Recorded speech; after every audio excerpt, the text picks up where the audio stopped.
guys, what's going on? This is Ash Kumar with Youngry. We have a very, very, very special interview today with someone who has inspired many people. He is a best-selling author. He's an uber successful entrepreneur. He's I would call a super sports agent slash speaker slash just inspirer. I mean, everyone from Forbes to Entrepreneur Magazine to even the NFL has just been profiling this guy. So, of course, we have a business love crush on him too. My man, David Meltzer. How are you? Thanks, Ash. You're welcome. I wish that was all true. That's awesome. Very humble guy. It's key to being successful. So, Dave, we're here at your event. What did you talk about today? First it talked about time. And with time comes the accumulation of effective habits. And so, because those habits are the most efficient, effective, and statistically successful way to spend your time. And so the first thing is to understand how habits are formed. It's not just desire, right? We all have desire to lose weight or to make more money, but it's really the skills and the knowledge integrating with desire that creates the habits that allow us to utilize time correctly. And so I started with the habits, moved on to what I call the mission equation, which is how do we effectively use time, understanding that if we focus in on things and we do them every day, that we create efficiency, statistical success, and we utilize the power of intention that makes us manifest what we desire, both in business and in life. So, talk about time. I just want to go deeper on that because that's something I like to try to do my best as well. Are you saying that in order to manage your time more effectively, is there a certain type of energy or rituals or other things? I want to go deeper into that because that's a topic you don't hear a lot about, especially with the business world. Great point. So, I actually created an equation to help people with time and understanding it. Let me give you an example outside of the business context that specifically relates directly to business. If I want something, like let's say to be a better golfer, just would be the same as making more money, but golf really resonates better.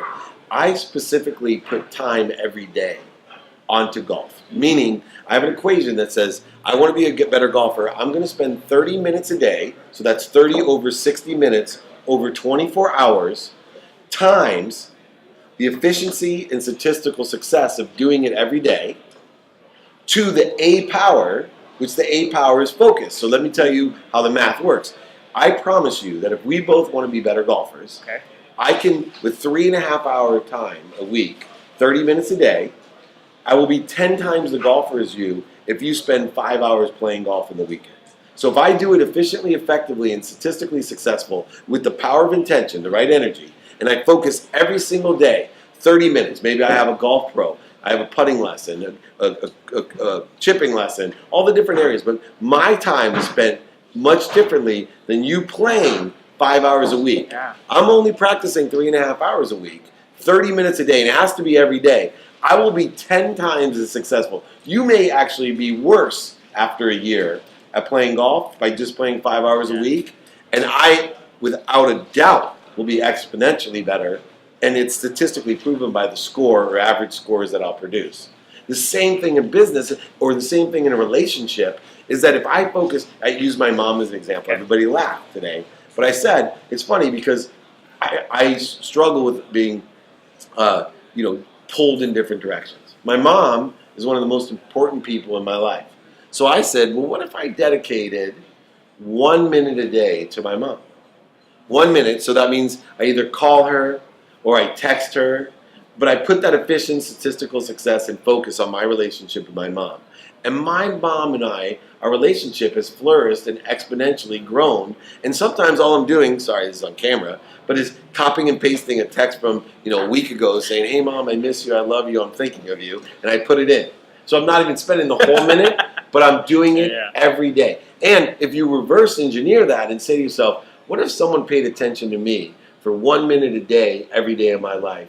What would I think of that? Telling me how grateful they are, how forgiving they are, how accountable they are, or effectively communicating their feelings with me. 1 minute. All of a sudden, a minute seems like a really long time if I do it every day. Right? Time is not limitless. It expands and contracts. I made the joke today, if you didn't like this speech today, this 55-minute speech may be the longest 55 minutes of your life. Wow. If you're inspired by it, it may be the shortest. But I analyze that time, and so for me in business, I do the same thing. I separate, and this will be a good piece of advice for everyone. Sure. Youngry, making money is an activity. Enjoying the pursuit of your potential provides happiness. Making money is an activity. So if you want to spend 30 minutes a day or 2 hours a day, 120 minutes over 60 minutes over 24 hours times B times C to the A power. If you want to do that, your whole perspective of how you make and generate wealth is different than when I am surrounded by people like this, I'm going to be a sports agent and make a lot of money. No, those are two separate things. I'm going to be a sports agent because I'm going to enjoy the pursuit of my potential and I love sports, and right, that's different than I'm going to make money. Right? And when you separate that, you can do both. In fact, when you separate making money as an entrepreneur, you actually can finance your passion with the money you make when you're focusing on what you truly want. It's amazing. I gotta breathe that. That was a lot. Sorry. Wow. No, that was amazing. This is why we do these interviews. We want to inspire ourselves and the Youngry Nation. One more question on the time thing, and then I want to go into what you're doing with Sports One marketing. Would you say then that mastering the 1 minute, whether it's with your loved ones or 30 minutes to make money, would you say that you have to master the attention that you give to people, like the power of being present? Things like that? Is that what you're kind of saying in a way? Yeah, so the focus component is the exponential factor, right? A is focus or the power of intention, and that's taking B times C, so it takes it to the exponential power. That's what provides the rapid and accurate manifestation process is the power of intention or focus. So that awareness and focus is part of the key, and I'll give you an example that I talked about today. Gary Vee. You guys, since it's Youngry Nation, I don't have to explain who Gary Vee is, so that's cool. So I get to meet Gary Vee. Wow. And the boys have been educating me on Gary Vee for a while, and I see him at the Super Bowl at the Nike. I would say I manifested it.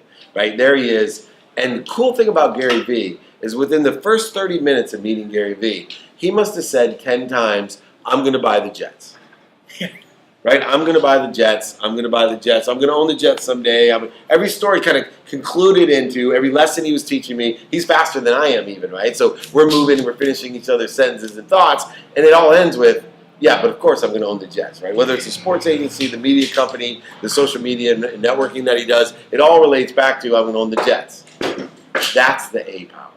Wow. Like guys like Gary Vee, guys like myself who understand the power of intention and focus is that if you do that, you get exponential results. And I believe that Gary Vee will own the Jets someday because I've never seen so much focus or intention on that manifestation, and he gets the other stuff as well. Is it the chase of wanting to buy the Jets, or just buying the Jets is going to be the satisfaction for anything? Oh, definitely it's the enjoyment of the pursuit of his potential as an owner of an NFL team. Yeah. Right? And so what's going to happen to Gary is he's going to buy the Jets, and he's going to have a new X. And he's going to say, now I'm going to figure out the enjoyment of the pursuit of my potential of an actual owner. Yeah. Right? I want to win the Super Bowl. Okay. Right? So then he's going to say, I want to win 3 Super Bowls. Yeah. Then he'll say, like Kraft and Belichick, I want to win 5 Super Bowls. Yeah. Or like Tom Brady, I'm going to be playing until I'm 50 years old. As long as you understand that happiness is truly what we want. In fact, if I can guarantee you happiness, whether you're an entrepreneur or not, if I can guarantee you happiness from the time you open the eyes to the time you close your eyes, everybody knows that that's enough. And so when you can define happiness as the enjoyment of the pursuit of my potential, as a father, as a son, as a brother, as a businessman, as a sports agent, as a marketer, as a speaker, as a book writer, all the things that I do, they manifest themselves rapidly. It's amazing. And I enjoy it, and I'm happy doing it. And when we're happy, we're connected this way, not just this way. So when we're happy, we're inspired, which creates efficiencies, gets us out of our own way, and allows us to manifest everything we desire. So one question on Super Bowl, actually, because you brought up mindset. Tom Brady, you were there. Everyone that didn't think that he would do it, but he did it. We all know he's a champion. What do you think he developed mindset-wise or habit-wise that had him do what he did? Majesty of calmness.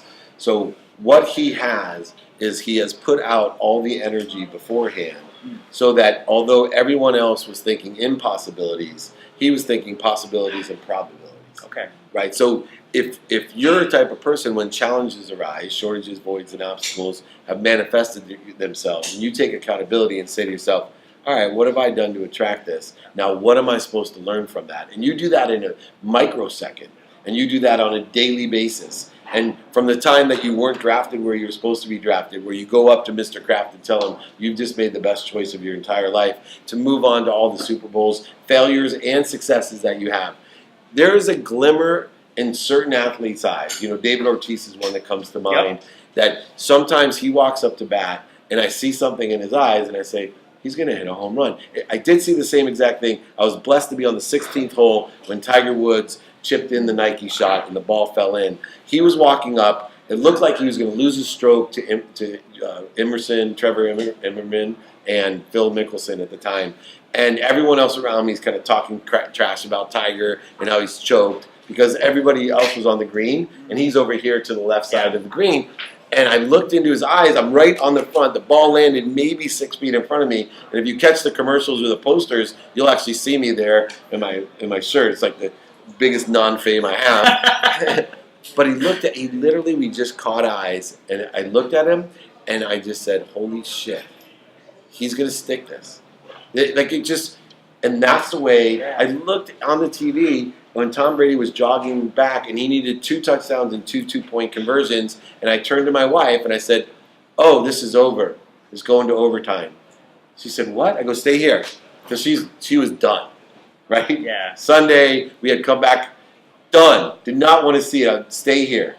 And sure enough, everything that happened manifested itself the way it was. All of a sudden, the defense made different plays. All of a sudden, they were catching the ball. All of a sudden, they were quickly managing the clock. All the things he couldn't do for 3.5 quarters, all of a sudden was what? In the flow. Yeah. No resistance, no voids, no obstacles or shortages that he had experienced through 3.5 quarters. And that was a case point, just like an entrepreneur. Certain guys, they're not lucky. They're out of their own way, and they're manifesting everything they desire just more rapidly and accurately by understanding this mission equation. That's amazing. Well, when you mentioned Gary Vee, you talked about how he has this finite goal to own the Jets, and that's why he's hustling like crazy with his business. Let's dive into Sports One marketing. What is your big why, or what is your big focus, why you're doing all this amazing work right now with Sports One marketing? So I believe in happiness. Okay. And my business is about making people happy. Okay. You know, some of the biggest thrills of my business is being able to provide bucket list things to so many different people. But the truth of the business is about empowering others to empower others to be happy. So it'd be one thing that I take 100 kids and I teach them how to be happy, to manifest what they desire in life and business. Great wealth, great relationships, great legacy, all the different things that they may or should want, right? But it's another thing to take those 100 kids and teach them how to teach 100 kids each. Yeah. And teach them to teach 100 kids each. Because now I can create a collective belief of happiness. And the greatest thing about happiness is if people are happy, they don't get sick. They don't create attacking thoughts or war. Right? Happy people help other people. The whole world can change. And I used to scoff or poo-poo people that say, I'm going to change the world. Right? Well, I believe through the idea of empowerment, through transitive empowerment, I'm going to empower others to empower others, that I actually can change the world and create a collective belief. That's how things change. It's perception. And I can change the perception from a negative one to the most positive one, the highest vibrating one of truth, which is happiness. Wow. That's beautiful. And regarding that, what's an example of a client or someone within your team where you shifted their mindset, or you suggested, hey, go from thinking negative to happy to changing the world? Like, is there a case study you can share? Yeah, of course. I actually built a marketing platform based on this. It's called the Aggregated marketing platform. And what it does is it takes the emotional, the energy emotion aspect of business and puts it to its core. So the key paradigm that I shifted with Blaine Bartlett in my book, Compassionate Capitalism, was that what if I truly trusted the universe? Yeah. So instead of overselling, back-end selling, or selling in general, what if I shifted the paradigm of value, of energy? And instead of me taking from others and leaving a void for me to exceed the expectation of, a void for me to at least meet the expectation of. Now, I'm human, which means I'm not efficient, effective, or 100% statistically successful. No matter what we think, it's very rare that we actually exceed people's expectations. Sometimes we meet them, but very rarely it's like, oh my gosh, you did so much more than I expected in business. Yeah. So what if I shifted the paradigm and understood energy and said to myself, I'm going to wake up completely in radical humility. I'm going to wake up and provide value. I'm going to be of service. And I'm talking business, not Mother Teresa walking the streets, handing out socks to people. And, that's a higher vibration than me at this pragmatic level could do. But I'm talking about making money. But what if I truly trusted the fact that if all I did is to try to help others, empower others, and to provide value for others, would I and do I believe that the universe will give me that energy back in form of value? And the truth is, it does exponentially. So when I focus and shift the paradigm, and that's what I did with my platform, I said, I'll incentivize people to come to one of my events by giving them value. I'll engage them, incentivize them at an event, whether it's charity, sweepstakes, or gifts, to be at an event by giving unconditionally.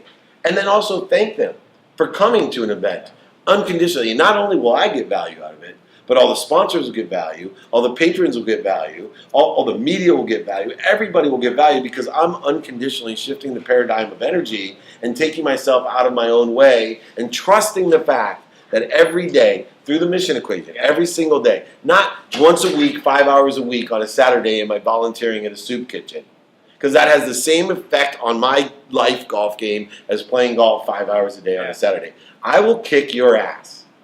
Period. If I practice golf, if I practice service, if I practice value 30 minutes a day, I'm exponentially going to kick your ass, and you can go volunteer all you want 5 hours a week. I will. And same thing in work. Yep. If I do something every single day and I work at it, whether it's my meditation, whether it's my aggregated marketing platform, whether it's our Crescent Moon Foundation giving scholarships, each of my different things, I give it the focus every day, just like I want to be a better golfer. And I end up kicking everybody's ass because they're sitting there going, oh, you know what, I haven't played golf in a while. I'm going to spend 5 hours today practicing or playing. Yeah. That's what people do in a business sense. Oh, you know what, this emergency, I'm going to, fill that void. I'm going to sell now. I'm going to No, every day I look at the circumstances and say to myself, how can I provide the most value possible and get myself out of my own way, which includes telling myself that I'm worthy to receive what I've given. Yes. Right? It's a different philosophy, but I'm worthy of everything that I've given. Self-love is everything. Yeah, and it's self to me is collective, right? Like if you really connect this way, you start realizing that you're myself. Yeah. And so if you're myself, how can I not treat you like myself? Yeah. And then two, I need to treat myself and understand some people, they project these problems that they've learned when they were little about worth and receiving. Like, you have to be able to truly believe that the more that I get, the better. Yeah. Just like forgiveness, the more forgiving I am of myself, the easier it is for me to forgive others. And we look so critically upon everybody else, and we don't look critically upon ourselves. Yeah, we spend so much time and energy wasted going, oh, he does this, she does this. Meanwhile, why don't you look in the mirror? I had one of my gems today was get your ass kicked, right? And whether, I did it physically, I've lost 30 pounds since the last time we were together, but I literally let somebody kick my ass and say, but I also have done it for years with the spouse that I have, right? It's humbling for someone to call you out every time you exaggerate, oversell, or back-end sell, which was a big issue for me because I was a taker of value. Even though I worked in the premise of philanthropy and altruistic humanitarian efforts because I volunteered so much and I helped. Yeah. The truth was that I was living in an illusion. I was living in hypocrisy when instead I shifted that paradigm and I surrounded myself with people that tell me or strive to live to the truth. So it was okay to say, hey, you're overweight. Hey, you're not living close to the truth. You're exaggerating this. You need to speak the truth. And when you do that, your ego gets out of your way. The value starts coming to you, and it's exponential. Remember, focus and intention is the exponential factor of efficiency, effectiveness, and statistical success.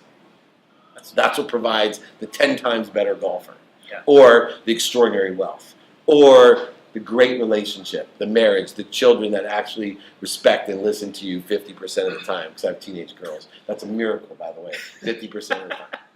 Can't say.